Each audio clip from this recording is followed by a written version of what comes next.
And I again met some lovely people, and I've enjoyed participating in the events and just being part of the group. So, all right. So my story with the Rotary goes back to the year 2000 when I went on a mission trip with my church when I was living in Northern California, and we went to Turkey, which is kind of not a place you would think of a Christian church going, right? So we worked in a government-run orphanage there. In the country of Turkey, it's a stigma to have a handicapped child. So people give their children to the state to take care of. So they are warehoused in these large orphanages, and over 17% of the population in Turkey is disabled. So you can imagine that's a lot of people being in these institutions. So I was part of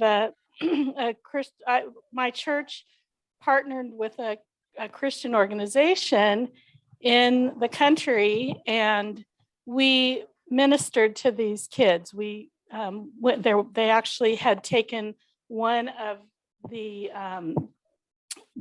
rooms there and converted it, decorated it, and brought the kids in there out of the other rooms where they were really warehoused in these other rooms. And we would play with them, sing with them.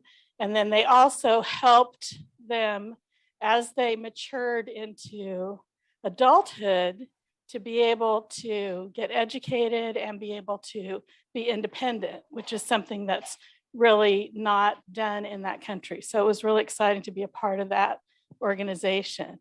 And while I was there, there was actually another room that had been converted by Rotary International. So that really kind of stuck with me, that they had made an impact in this same place too. So you can go to the next slide. And this is a picture of the orphanage, and the founder of that organization is in the picture too. So these are the kinds of kids that we worked with. And when I was there, they had just had a really large earthquake, and the little child that I was kind of drawn to had actually been buried in the earthquake. And so she obviously had a lot of anxiety. And I don't know, I must have reminded her of her mother or something, but she was a legitimate orphan because her family died in the earthquake. And so I spent a lot of time with her, and she would scream all day long, but when I held her, she was calm and she would go to sleep. So it was really comforting. And I remember when I was soliciting my family to help support me to go on this trip, my brother said to me, "What good are you going to do?"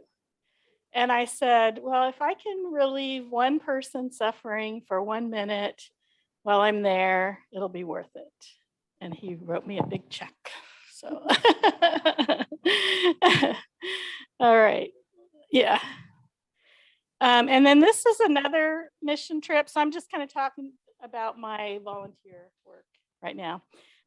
So I also went to Costa Rica with my church when I lived in South Carolina.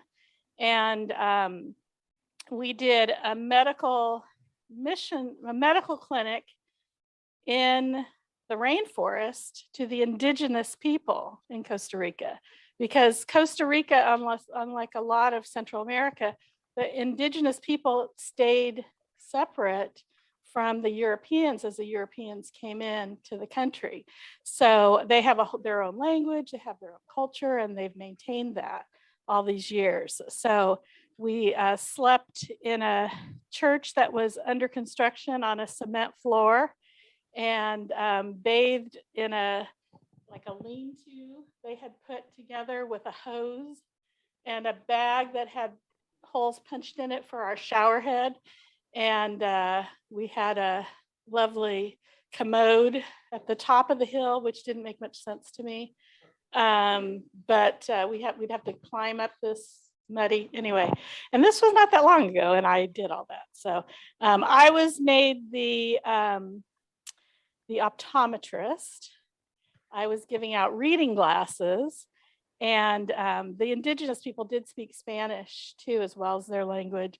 So I would say más o menos fuerte, and that meant, is it too, strong enough? And they would look at, a magazine and let me know if it was strong enough. But I was elected to do that because, being with Mary Kay, they felt I would have a good fashion sense for which glasses would look best on people. So that was my job there. And then in both trips, we did get to tour the countries as well. So Turkey's a fascinating country if you've ever been there. And I didn't know this, but for those Bible reading people, the 12 churches of Revelation are all in Turkey. So we did tour some of those while we were there. Of course, we got to go to Istanbul and the Grand Bazaar there, which is really amazing. And then Costa Rica, one of my favorite places. I went back twice after that for a vacation. And yeah, they've got live volcanoes. They've got, beautiful rainforests and beautiful beaches. And we did do a zip line when I was there, and I did it. Cool. Maybe I regret that decision afterwards, but I did it. And then we fished for our meal at this trout farm. And so that was kind of fun too. I don't think I got the one that I caught, because I think they just threw them all together and then cooked them and then passed them out, because the one I got, they fed me, was much bigger than the one I caught. So, okay, next slide. And then I do, I've done volunteer work through my Mary Kay business as well. This is Eschaton Greenhaven up in Sacramento when I was living there. And we gave Christmas gifts to all the residents of this care facility. And so these are some of the consultants in my group. The lady with the sling is my mom, and who was one of my consultants for many years too. And so we raised money to purchase these gifts and then hand them out at Eschaton. I also raised money for our Mary Kay Foundation too. We have a Mary Kay's Foundation is designed to end domestic violence and to end cancers that affect women. So we give money to researchers for the cancer. And then we also give money to women's shelters and programs to help in domestic violence. I also did a fundraiser for the chamber for the incoming honorary mayor.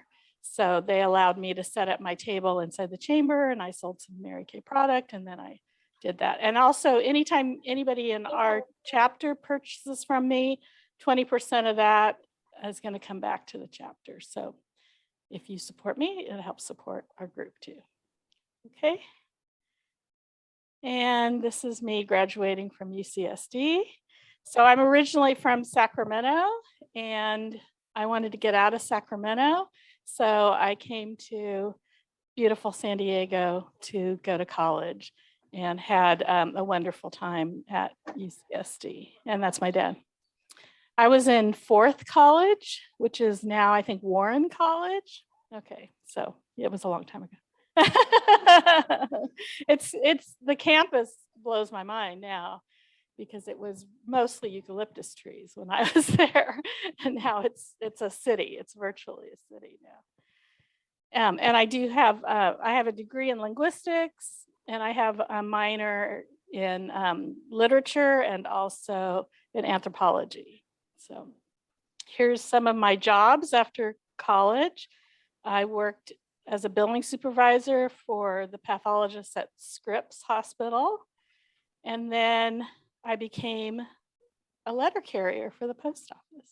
So I always say sometimes you've got to do a man's job to get a man's pay.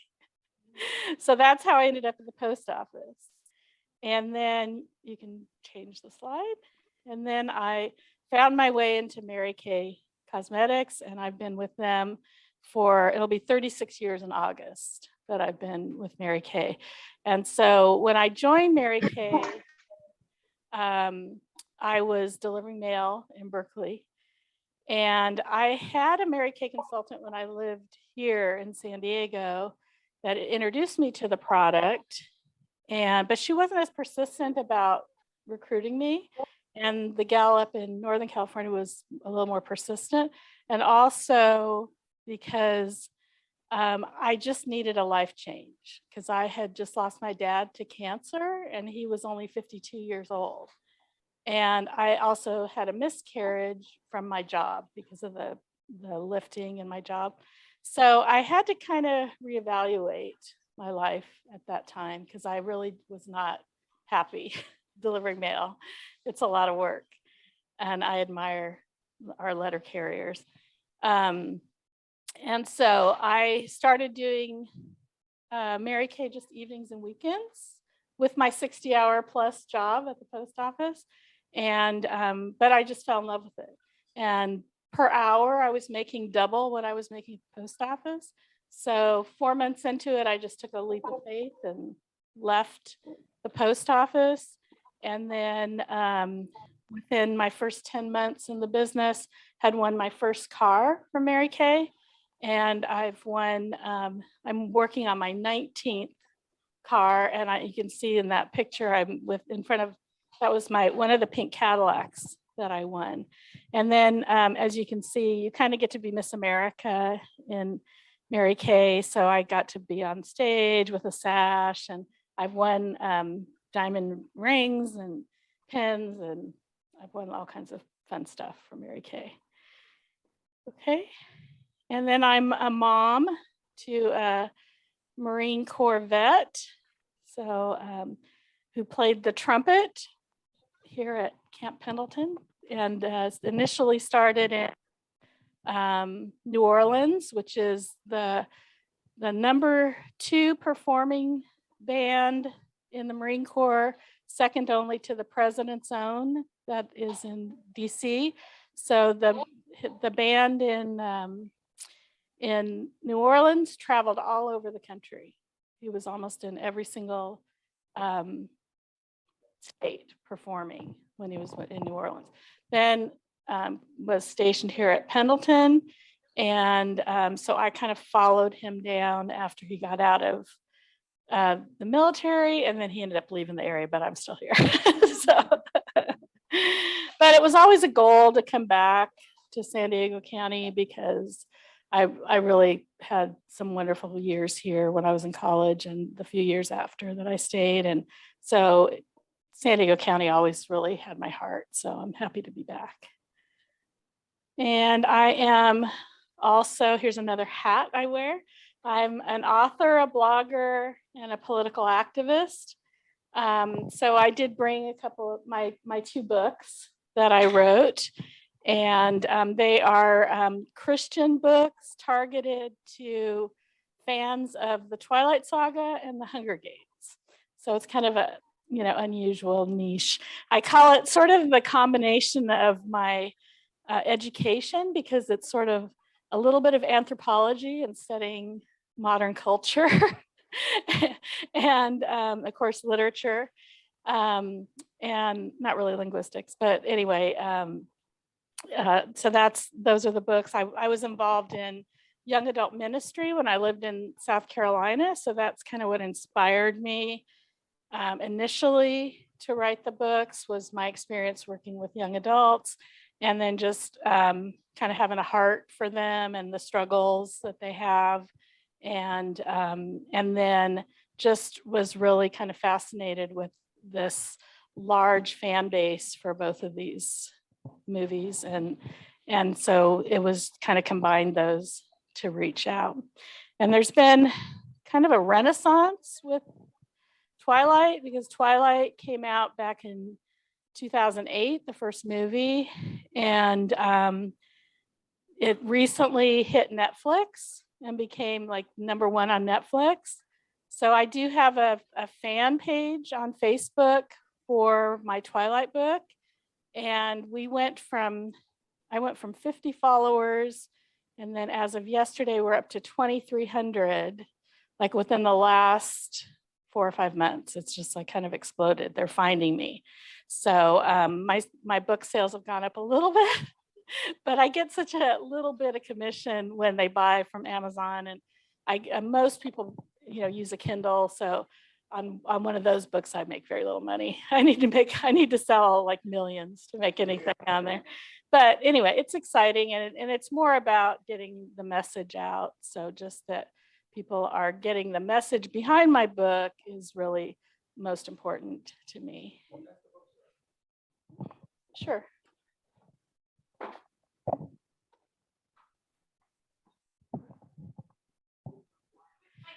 And then I do have a few Mary Kay products up here too that you can check out.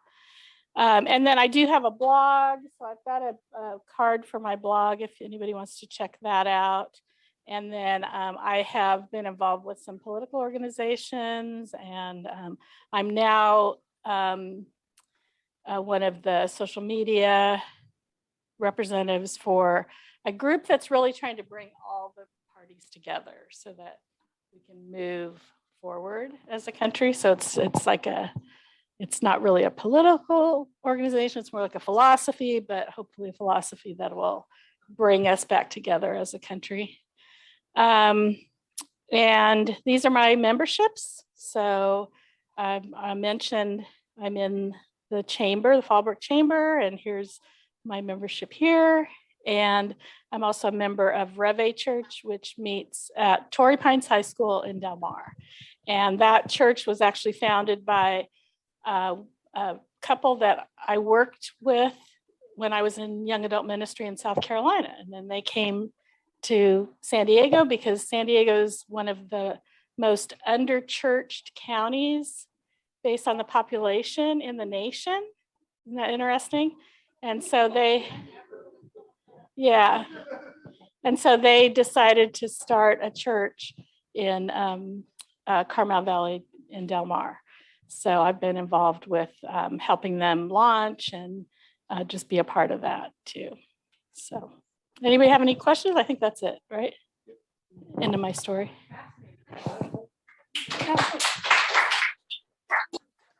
Yeah.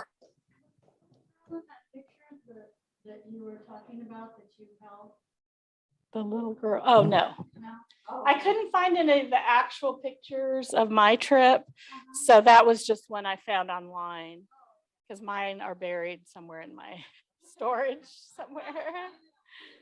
And that was before Facebook. So, yeah, they do come and visit them and maybe bring them things, clothes and stuff. They just don't realize it, or they do. They figure it out as they get older, I guess. Yeah, they just kind of accept it. I mean, the most eerie thing about that institution is that here with all these children, you never hear them crying. So it's like they had given up. They had given up on getting their needs met, or I mean, I've never experienced anything like that. And then a lot of them have like failure to thrive issues too, where they just don't eat, or they, can't keep down what they do eat. And it's just really, it's heartbreaking. I guess their government feels it's less expensive to help their families with funding. Well, it's more about the culture, because they believe in that culture that if you have a handicapped child, that you're cursed. So the families don't even want to acknowledge that they have these children. So it's more about that, really. So they've kind of abandoned them.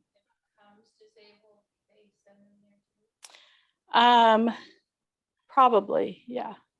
Probably because they were all different ages there. And there were some stories of people that had gotten disabled later in life, and then they were sent there.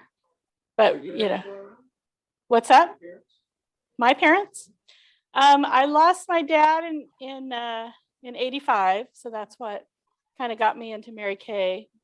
In 86, I got into Mary Kay. And then my mom just passed at the end of 2021. So New Year's Eve day, I just lost my mom. Your early life, you seem to have lived in all sorts of different places. What kept you on the move? Well, it was always family motivated. So I was, originally from Sacramento. I came to San Diego. That was probably purely selfish reasons because there was a nice beach here and there were hot surfer guys. So, and then I lived in Cincinnati for a year because my ex went to medical school there. So actually that's how my son ended up moving out of here. He moved back with his dad in Indiana. His dad's living in Indiana now because he's having some health issues and such. And then I moved to South Carolina because my son, when my son was younger, was living with his dad. And I couldn't stand being so far away from him. So I moved to South Carolina to be near my son.